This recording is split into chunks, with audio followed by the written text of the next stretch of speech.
এরপরে সে একটা পর্যায়ে কিছু লেখাপড়াও করেন।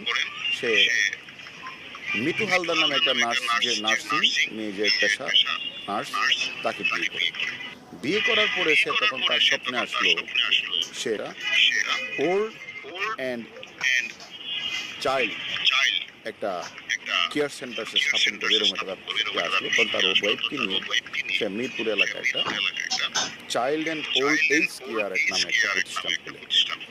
এখন সেখানে খুলে আসলে এই যে তার বাচ্চা শিশুদেরকে নিয়ে আসতো, আর বৃদ্ধ মানুষগুলি যারা সেখান থেকে মানে গরিব তাদেরকে নিয়ে আসতো।